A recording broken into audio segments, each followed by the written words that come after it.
회향에 대해서 말씀 올리고자 합니다. 저희들이 좋은 일이 있고 감사한 일이 있으면 회향을 잘 합니다.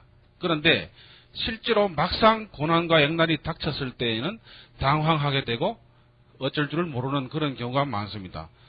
제 생각에는 어차피 겪어야 될 원에서 온 것은 아니지만은 어찌됐든 그 고난이나 액난이 왔을 때에는 그것이 바로 공부의 자료고 스승이다. 스승님이 나를 가르쳐주러 오셨다 하는 그러한 생각을 내어서 감사하는 마음을 가진다면은 오히려 그 경계가 하나의 회향할 수 있는 여지가 있지 않겠느냐. 그래서 회향은 좋고 감사할 때만 할 것이 아니고 오히려 어려울 때, 힘들 때에 하는 그 회향이 더욱 큰 정진의 걸음이 될 것 같다 하는 생각이 들어서 말씀드립니다. 회향이라는 것이 천차만별이죠. 회향도 지금 현재 그 살아나가는 생활 속에서 인생의 회향을 하느냐, 인생의 회향을 어떻게 해야만 잘했다고 하느냐는 회향이 있습니다. 예를 들어서 술을 자시고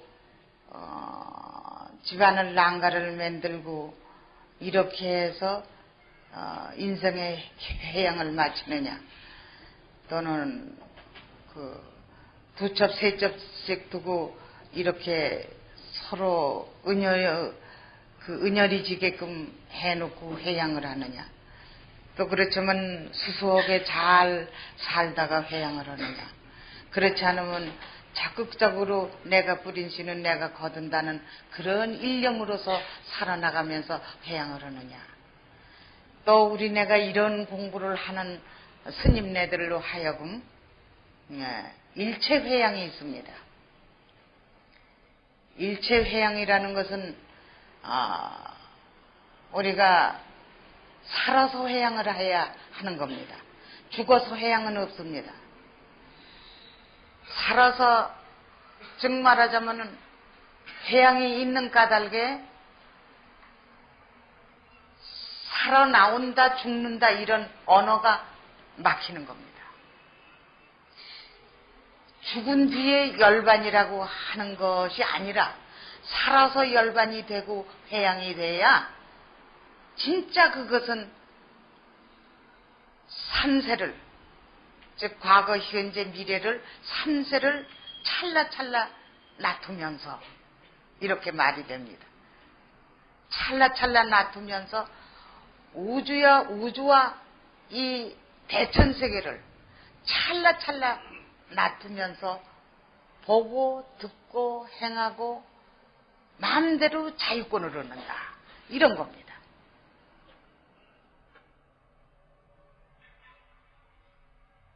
그것이 그렇게 자유권을 얻음으로써 지금 부처님께서 이름을 지어서 말을 했다 하면은 그 넓은 끝없는 바다 가운데서 도장을 받았다, 이 소리나 똑같은 얘기입니다.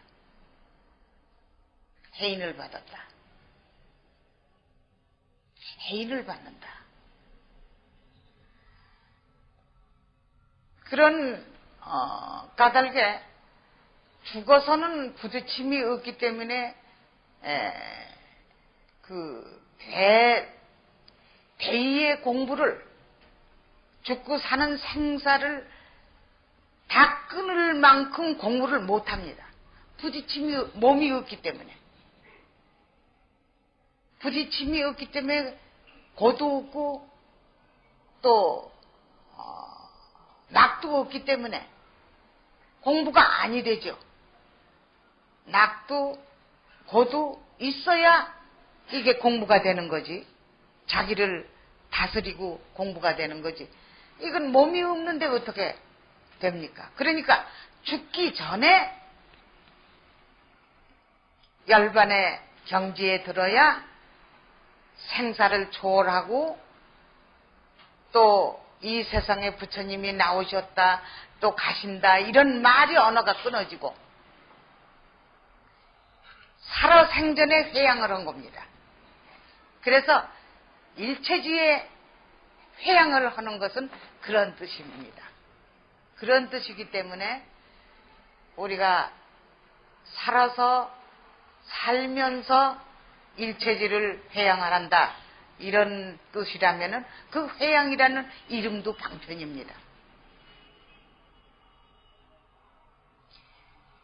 그 회양이라는 이름도 방편이지, 회양이라는 그 자체는 찰나찰나, 예를 들어서 내가 애들을 데리고 나갔으면 데려다 집이까지 놓는다, 요게 회양입니다. 애들을 갖다 놨으면 갖다 그냥 바깥에다 놓고 그냥 있을 수는 없죠. 안에다가 데려다 놓는 것까지 회양입니다. 밥을 했으면 먹고 치운 게 회양입니다. 예를 들어서.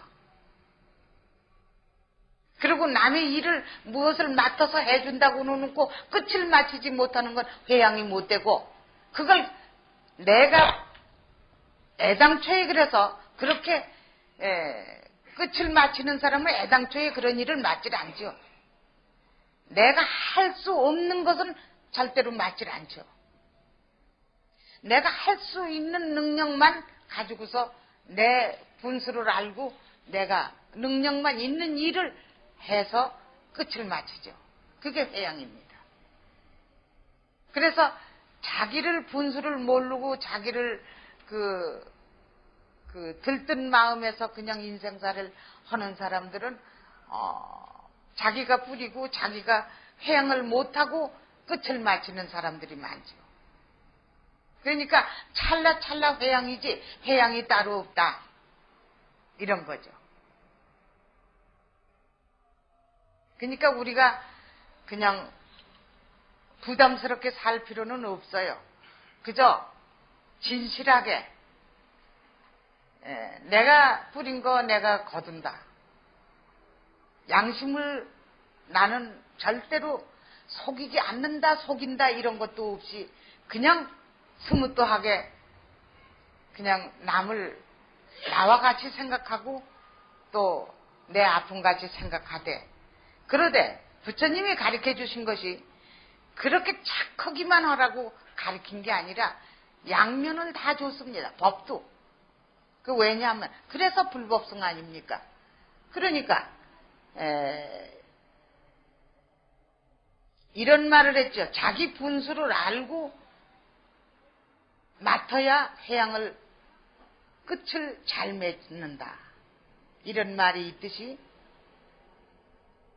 자기의 분수를 모르고 만약에 무슨 좋은 일을 한다고 보증을 서주거나 또는 빚보증을 서거나 자기가 그거를 잊어버려도 내가 생각해 볼 때 그거를 만약에 그 집에서 안 갚아도 내가 갚을 수 있는 능력이 됐을 때에 그거를 해주지 않으면 안 될 집이, 그런 집이나 보증을 쓰는 거지 아무한테나 보증 쓰는 게 아니죠. 자기 집 한 채 놓고 땅 몇 댁이 있다고 보증을 탁 서놓고선 홀딱 뺏기고선 거지가 돼가지고 식구들 가정도 다 거지를 만들고 이러는 건 회양이 아닙니다.